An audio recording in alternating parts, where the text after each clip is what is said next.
Ciao e benvenuti, io sono Mario e vivo in Cina. Questo è un video su un viaggio che ho fatto pochi giorni fa. Bando alle ciance e parliamo del viaggio in questione.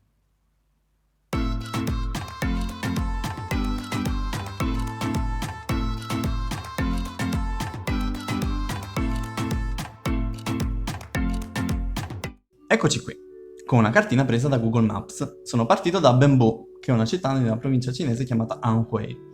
Si trova al centro della Cina, per cui le province un po' più su sono quelle del nord e quelle un po' più giù sono quelle del sud. A est abbiamo rispettivamente Shandong e Jiangsu e a ovest abbiamo rispettivamente Henan, che è la meta del mio viaggio, e a sud Hubei, il cui capoluogo è Wuhan e non ha bisogno di presentazioni. Parlando di distanze, la città è circa 423 km da Shanghai, mentre a nord, per 783 km, si arriva a Pechino. Io ho preso un treno lento verso Loyang che dista circa 489 km e ci impegna 10 ore, circa 10 ore. Da Loyang poi mi sono spostato a una città che non è segnata sulla mappa e si chiama Dunfeng. Dunfeng non ha la stazione del treno e ci si arriva con l'autobus che ci mette circa 2 ore da Loyang per una cinquantina di chilometri. Poi da Dunfeng sono tornato a Luoyang e a sua volta da Luoyang ho preso un treno verso Zhengzhou, che è il capoluogo della provincia del Henan.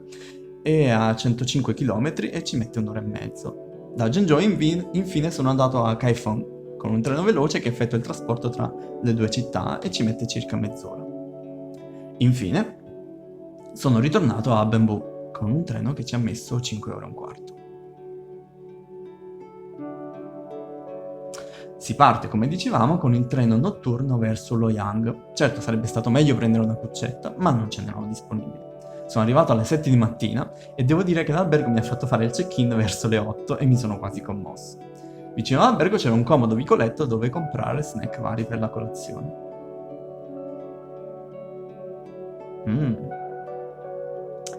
Dal centro di Loyang, con un autobus che ci mette circa 50 minuti, si arriva alle grotte di Longmen, sito che appartiene alla lista dei patrimoni dell'umanità UNESCO. Faceva caldissimo e d'altra parte siamo a luglio. C'era gente ma non era super affollato, quindi le cose si guardavano con tranquillità. L'impressione generale sui siti UNESCO è che hanno delle ottime strutture, bagni grandi e puliti, cartelli in almeno 4 lingue e anche questo non è da meno. E poi c'era un posto dove tu scansionavi il codice QR e potevi avere la guida in inglese e cinese.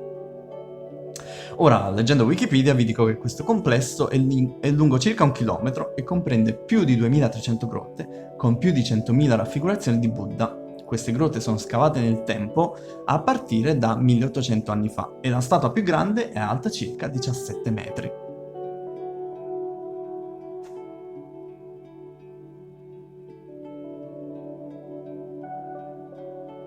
Luoyang è una delle principali capitali antiche della Cina. La guida addirittura la butta lì e dice che essendo una delle prime capitali, o la prima delle capitali, è quella che è stata più a lungo. Ora, l'impressione generale che mi dà Luoyang come città è che tutto sia stato costruito per dare l'impressione e la fascinazione della capitale antica, quindi gli edifici hanno questo aspetto così di vecchia Cina, anche se magari li hanno tirati su ieri l'altro. Detto questo, c'è una statua pedonale in stile antico con negozi e che si anima soprattutto di sera che non è niente male.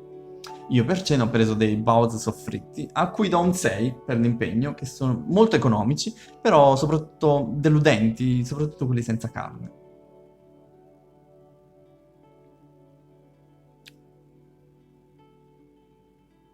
Eccoci qua che passeggiamo per la strada di Luoyang.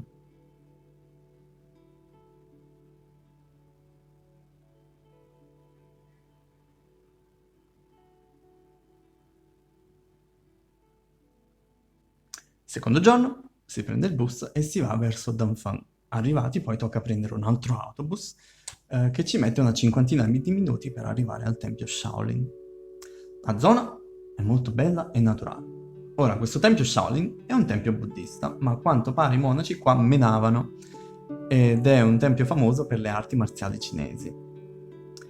Anche se questo sito pure inserito nel patrimonio UNESCO, secondo me si nota meno. I cartelli a volte mostrano un inglese un po' raccapricciante e lo spettacolo di arti marziali comincia con la televendita di un fantomatico maestro di calligrafia. Io andavo un po' di fretta e lo spettacolo con i ragazzini che fanno arti marziali, piegano le lance con il collo e si spezzano i pezzi di ferro in testa, non l'ho visto tutto. Il tempio fa la sua bella figura, ma probabilmente per emozionarsi di più bisogna avere familiarità con i film di arti marziali. Dopo aver messo su WeChat una foto del tempio, un mio amico mi ha raccomandato di guardare assolutamente una pittura murale in uno dei templi perché secondo lui appare in tutti i film di Kung Fu.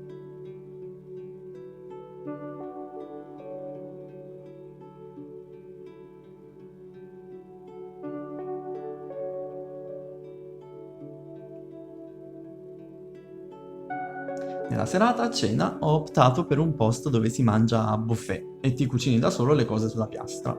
L'ho pagato una sciocchezza e quindi non sono sicuro di cosa ho mangiato e bevuto. Comunque l'esperienza non è stata male e il personale è stato cordiale e gentile.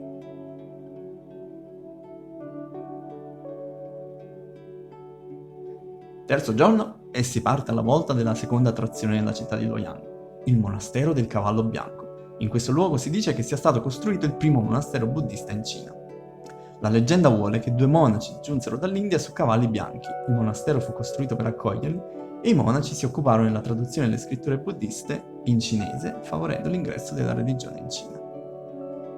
La visita al monastero è stata piacevole, il posto era molto tranquillo e poco affollato. Un particolare che almeno per me è risultato interessante è che è presente un'area del monastero chiamata Giardino Internazionale, dove sono presenti templi buddisti costruiti secondo lo stile di diversi paesi, che sono Thailandia, Birmania e India.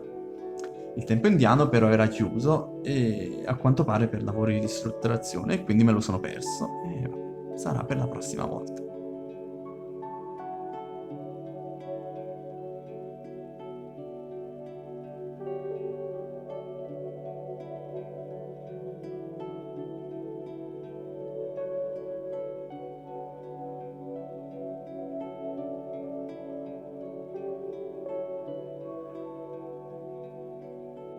Quarto giorno e si visita il capoluogo di questa provincia, Zhengzhou, che devo dire mi ha colpito perché è molto moderna. Questa volta addirittura ho preso un taxi, che a me non piacciono, ma l'hotel era lontano e per evitare di metterci un'ora e mezza ho preso un taxi che mi ha portato in 448 al museo.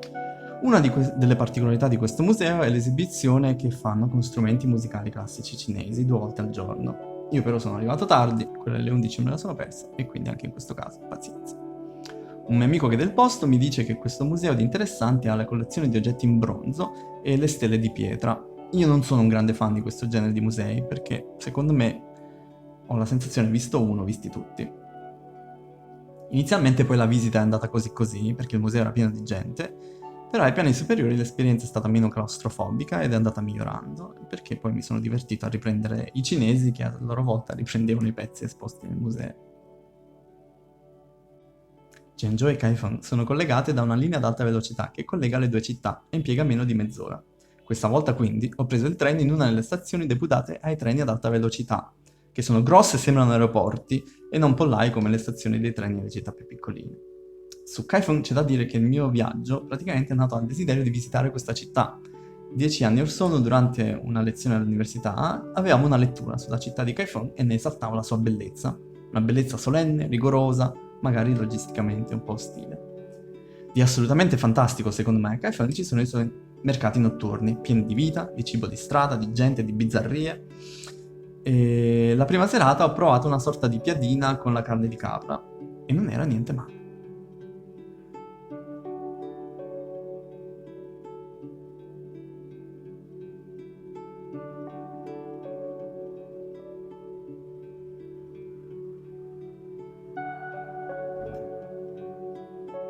Secondo giorno a Kaifeng, esco per pranzo e provo un piatto tipico del posto.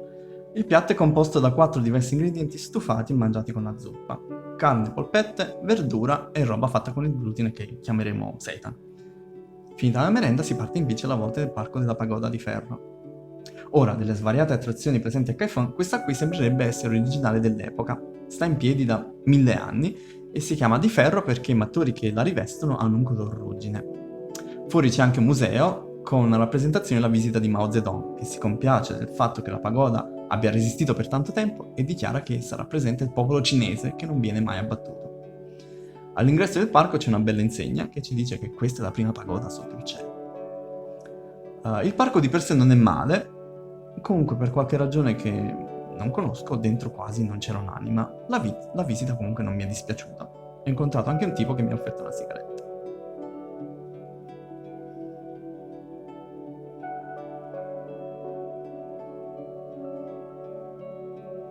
Ora il resto della giornata è dedicata a quella che sulle guide, come TripAdvisor, è segnalata come l'attrazione principale della città, che sostanzialmente è un parco a tema.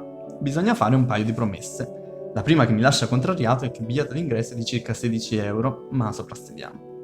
La seconda è l'origine del parco. L'ispirazione di questo parco viene da uno dei più famosi dipinti cinesi, che in questo caso si chiama Lungo il fiume durante la festa di Qingming.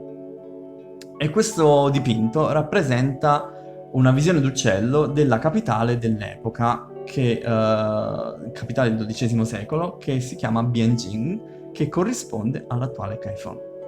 Ora, sulle orme di queste immagini presenti in questo famosissimo dipinto, loro hanno ricostruito una ventina di anni fa questo parco, cercando di rappresentare gli edifici, la vista e, se vogliamo, anche il clima di festa racchiusi nel dipinto originale. In fin dei conti, l'esperienza non è stata terribile. Il parco alterna momenti molto kitsch a momenti super kitsch. Però tutto sommato è stata una visita piacevole e magari me la sarei goduta di più se non fossi stato stanco morto e sudatissimo. C'era comunque un sacco di gente che era lì per divertirsi e quindi ce n'era per tutti i gusti.